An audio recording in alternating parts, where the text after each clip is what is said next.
The What to Next podcast helps you build a TBR of future favorite books. In each episode, Lori and Maine interviews authors and book influencers to recommend books they loved for you to pick up today. If you're an avid reader, always looking for your next great read, then the show.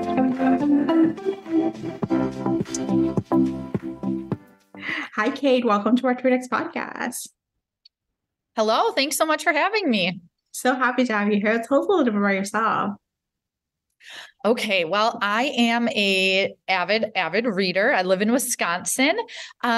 I was a school librarian for almost 10 years, but currently I'm a high school business and marketing teacher. I have 3 kids. We live in rural Wisconsin, and I spend a lot of time outside. And when I'm outside, I'm usually reading either in my ears or walking, holding my Kindle when it's warm enough. So tell me, when did you start reading? Were you like an early childhood reader, voracious reader, or did it come later in life?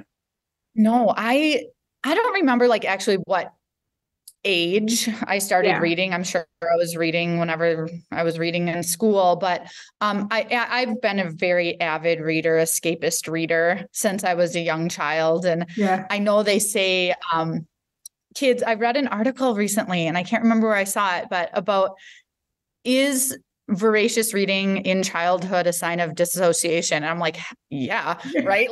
We want to live in other worlds. So yes, it's the same reason I read so much now. And we moved a lot when I was a kid, and my parents got divorced when I was a kid. And so reading was my escape. And I think that's awesome that kids have that as an escape, right? Yeah. And so a lifelong voracious reader. Yeah, I am the same way. I was the only reader in my family, and you could see me with a book all the time. It just got me through it. It got through the traumatic events. It got you trying to figure out what was happening, and it made sense. Seeing another person's world and be like, oh, this is what you're supposed to do. This, So. Yeah. And I grew up in really small towns in Wisconsin, and reading helped me see other parts of the country and world that I never would have known about otherwise. Yeah. And so what kind of books did you gravitate when you were growing up? What kind of books did you read? Oh my goodness, all of them. But also when I was in elementary school and early middle school, Babysitters Club were hardcore. My friend and I created a Babysitters Club library. I did read American Girl books. I read all the Christopher Pike books. I read Sweet Valley Twins and Sweet Valley High, and all of those things, every series on Earth I read. Yeah. I also read a ton of the older stuff that my mom had from when she was a kid. So I read the Bobbsey Twins and 5 Children in It and Half Magic and Lion, Witch, and Wardrobe, that kind of stuff too. Yeah. So kind of everything mixed together. I love this. Yeah, I had a similar experience. I read a lot of what was popular in the 90s, Babysitters Club, Sweet Valley High, Sweet Valley Twins, and stuff like that. My grandmother made me introduce me to Nancy Drew. That's one thing she was like, you need to read Nancy Drew. And all I wanted was Ned and Nancy to get together, but it was oh my gosh. Yes. I forgot about Nancy. I read tons of Nancy, and I read the original hardcover Nancy Drew. Yeah. And then I did also read some of those new, there were new updated Nancy Drew ones too. So I also read those. And then in high school, and probably way too young, I started reading all the typical things that people of my age read when we were too young to be reading them, like Flowers in the Attic. I read Gone with the Wind in 5th grade or something. Tons of Danielle Steele and all that. It was I graduated from high school in 99. So I think it was a little bit before the big YA boom hit. Yep. There weren't a ton of books written except Sweet Valley books and The Girls of Canby Hall, I remember. But other than that, we read adult books because that's what there was. Yeah, I graduated in 99. So I remember just being I think because I was in Puerto Rico, so the options were limited for English books. I think I stopped reading Sweet Valley High when I was 16 or 15. So it was at the end of the series, because I guess the series ended in 98. I discovered that afterwards, and I was like, oh, it ended around the time I left it. And then I graduated to what was considered at the time chick lit, the Jane Greens, Jennifer Weiner, that era, the Bridget Jones's Diaries, and that's where I graduated from. Yes. Yes. I have such a soft spot for Bridget Jones because that was one of my first first like entry into, even I don't like using the term chick lit anymore, but it was what it was, right? And that was my first like that feel good, relatable kind of thing. And I think I was reading that around the same time as I was watching Sex and the City. So it was like kind of fit together. It was like aspirational. I was like, oh, this is what grown-ups do. This is what I'll do in my 30s. That's exactly what I'm living. Mm-hmm. So now let's talk about like where you are right now. What kind of books do you read now? What do you consume? Yeah. So it's really interesting. I've been reading romance. Well, like I was just saying, forever, because if you look back at those Sweet Valley books, there's a lot of romance going on in those.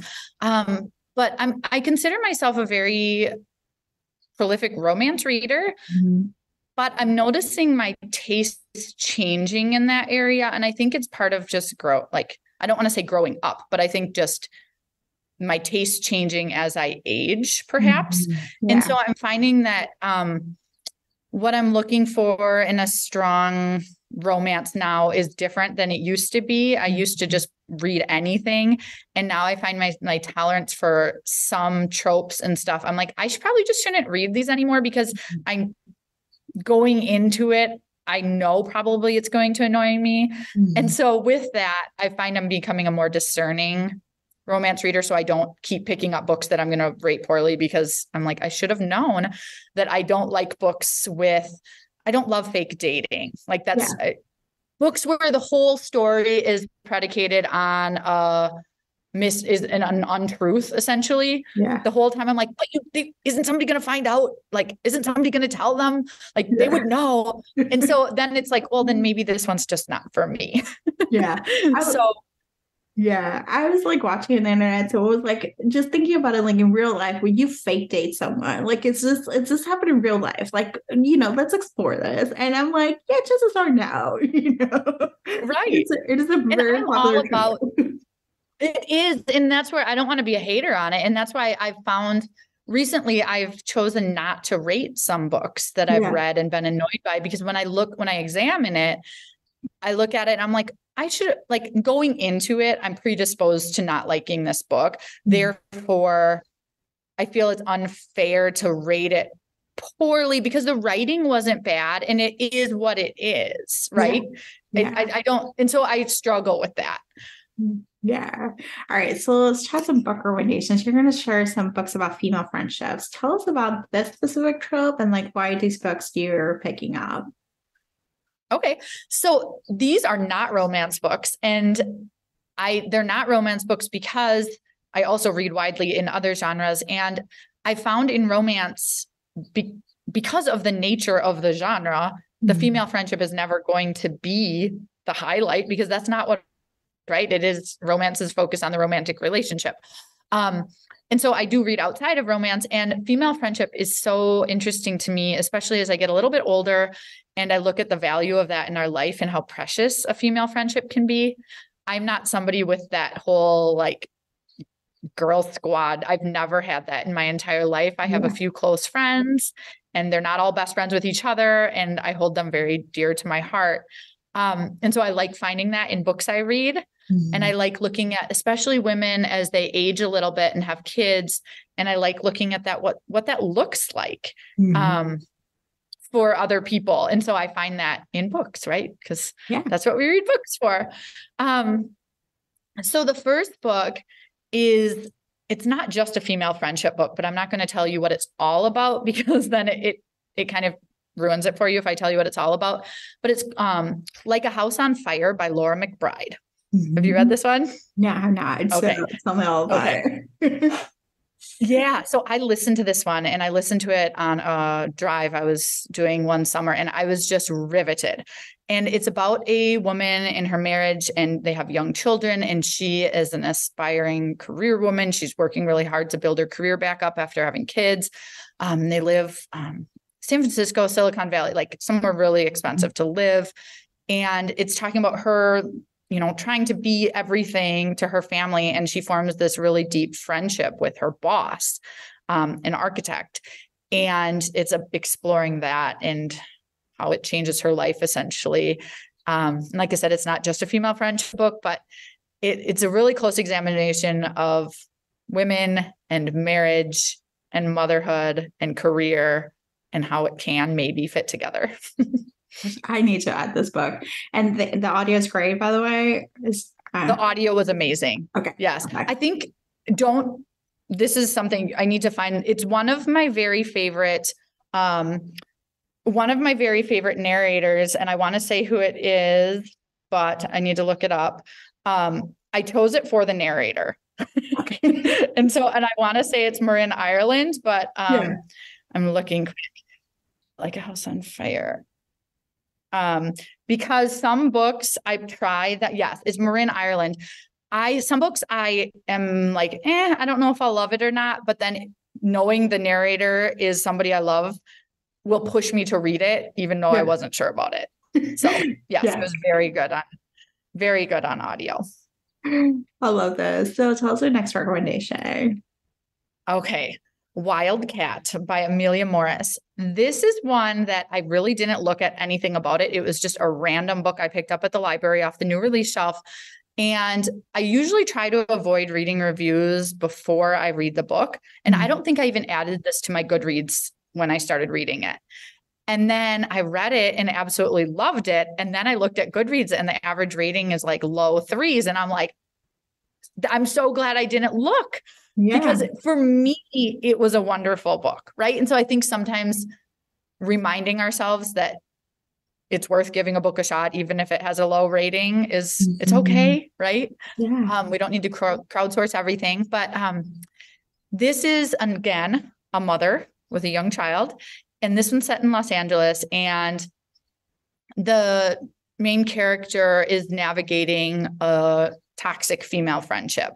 And the toxicity of that female friendship on her friend group and her career. And then it also looks at a new friend she makes and the major differences between that toxic friendship and the new friendship and what healthy friendship looks like versus not healthy. So I just thought it was such an interesting look at that. And so for me, looking at that and the whole complicated look at motherhood and how people feel about motherhood as they're trying to have a career and stuff too. I loved it. That sounds so good. And I think I like the dichotomy between a toxic relationship and a healthy relationship. Because as someone who grew up with having a lot of toxic friendships and had to go to a lot of therapy to heal those relationships, because a lot of it's about you and how you interact with those relationships, and then trying to identify and create those healthy relationships. It's a lot of work, but it's sometimes books tell you like, oh, this is not, I know she's gaslighting you, or I know this is not feeling right. And books are telling you, like, putting it like, you can see an example of something else that can, Yeah. And I think a lot of, one thing, this is why I think, I don't know for sure, but there was talk about vaccines and the mommy community and stuff in this book. And it wasn't about COVID at all. Yeah. But the book does have a very strong pro-vaccine message. Okay. And I know that can be a hot topic in some communities. So I could see if you are predisposed to not vaccinating your children, this book would push back against that belief. And so that it's all tied together. Okay, that's good to know. But I'm pro-vaccine, so probably I'll be like, okay, great. Yeah. So it's just interesting to me because every time I'm nodding along with a narrator in a book, I'm like, there's probably somebody shaking their head going, no, and it's just an interesting way to think about things. Yeah, it is interesting. So, all right. And the third recommendation, what is it? Okay, this was my top recommendation from 2022, and I pushed it to every possible place I can. It's called We All Want Impossible Things by Catherine Newman. And this is a book where there are two female friends and they don't live anywhere near each other. And one of them is dying. And the family makes the choice that she will go into a hospice near where her friend lives, not where her husband and child live. And that choice is hotly debated amongst readers, like whether they should have done that or not, but that's what happens in the book. And it's all about the friend essentially not helping her friend die, but the friend being with her best friend as she's dying and going through that process. And it's also about the not dying friend, the support person, and her relationship with her daughter and her daughter's father and life in general. And I really loved the mother-daughter relationship between the mother and the teenage daughter of the support friend, because I have a teenage daughter. And so I could really see myself in that. But just seeing the purity of that relationship and her being willing to help her friend let go, I thought it was so touching, and it was so thought-provoking. I've been reading a lot of books about dying and the death process and stuff. And so I think it just really fed into that, and just like, how does it look? What does it look like to let go gently, I guess? Yeah. It sounds so good, but it sounds like it's going to tug your heartstrings, so. Oh my gosh. I was laughing 1 minute and then I was just sobbing. My pillow was drenched. And so, and I think part of the reason I read books like that is because I'm realizing, I mean, I'm only 42, but I'm, midlife. And so once you hit midlife, you start thinking about things a little bit more. And, I really like seeing examples of people being able to let go versus clinging as hard as they can and resisting. It just seems a more peaceful way to live. And so just really exploring that whole concept of acceptance and that kind of stuff. So, yeah, that sounds good. I think that's like a good place to look at. Yeah. As someone who's lives in a place of radical acceptance, and it's like not as easy. It sounds really great on paper. And then when you're in it, you're like, oh, I have to accept the things the way they are. It's accepting, like, people get sick and people transition out and people transition into your life. And it's a whole, nothing is set in stone. It's like letting go of the black or white and living in the gray. And embracing that place of the gray, what it will look like, For sure. Embracing that gray and just accepting all the time that nothing, that is sense of impermanence. Yeah. Right. And that whole, it's in meditation all the time, but the whole, just like whatever comes your way. Yeah. That's nice. As you watch it come in, and then you'll watch it go out, and that whole space. So I'm working on that. I am in no way having reached enlightenment, but reading books like this does help me explore that. Yeah, I definitely going to pick it up for that reason, just because it's something I think it's seeing on paper, seeing on somebody else's experience, and trying to identify how compassionate, with it. And at the same time, how does it make me feel, that way, so. Yeah. And I really love when an author can imbue a sad story with humor. I think it's so realistic, because when I think of one of the most tragic experiences of my life, as we were gathered as a family, and I think of how much laughing there was, right? Like, we were going through this horrific situation, but we were able to come together and still bond in a dark humor kind of, do you know what I'm saying? And I think that's realistic. It is. And people like to pretend that it's all or nothing, but that's not the way usually it is. Right. And so I like that this was so real about that, that things can be funny even when they're horrible sometimes. Yeah. For the people in them. Right. Yeah. Yeah. And I think it's just like, it shows how life is. Like, it's just not all or nothing. It's not this place of like complete despair. It's like, sometimes you find some beauty in it, or some laughter in it, or some, like, you see the absurdity of it and you're like, what the hell is going on? And you laugh yourself about it, and then you cry about it, and you feel the experience. It's about not pushing the feelings away. It's just embracing them as they come, because they do pass, And I think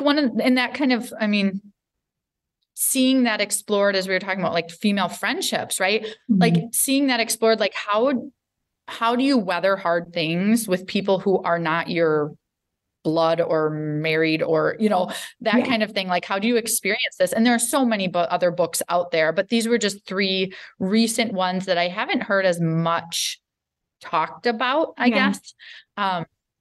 So I really wanted to highlight these to get more exposure for them. So these are great recommendations. So Kate, tell us about your Substack and tell us how we can find you online. But tell us about the Substack. Okay, so yeah, so I started a Substack because I wanted a place to write online again. And I am the Mindful Librarian on Substack. I think it's mindfullibrarian.substack.com is how you actually find it. And I'm on Instagram at mindful.librarian. And I'm slowly transitioning my work from Instagram to Substack because I want a more mindful, I guess, thoughtful place to be where I can kind of carve out that home, and people can subscribe for free. And if you subscribe for free, you get a newsletter I do publish every Saturday. Every other week is the free newsletter. And then every other week is a kind of deeper dive for paid subscribers. But I give my book I list all the books I've read, and I give a little snippet review of them. And I share great podcasts that I've listened to and, things I've read online, and I just bring to light some things that I feel like maybe aren't getting the not news attention that they deserve, but just those wonders I find out in the world that I like to share with everyone. So I love that. So thank you, Kate, for being on the show. Thank you so much for having me. This was a pleasure. If you enjoyed this podcast, feel free to share with friends, subscribe, rate, and review the show. This is the easiest way to support the podcast. For a list of books mentioned and other romance recommendations, please visit whattoreadnextblog.com. Did you know you can purchase audiobooks directly from your favorite local bookstore? With Libro.fm, you can pick up more than 250,000 audiobooks, including bestsellers and recommendations from real booksellers. You'll get the same audiobooks at the same price as the largest audiobook company, you know the name, but you'll be part of a different story, one that supports your local community. If you're new to audiobooks, there's a perfect way to squeeze into more reading into your busy life. Listen with the free Libro.fm app while you do your chores, walk your dog, relax at home. The What to Read Next podcast has a special offer for our listeners. Get 2 audiobooks on Libro.fm for the price of 1 with your first month of membership. Use code WhatToReadNext. This offer is only valid for new members in Canada and the US. Thank you so much for listening and have a great day.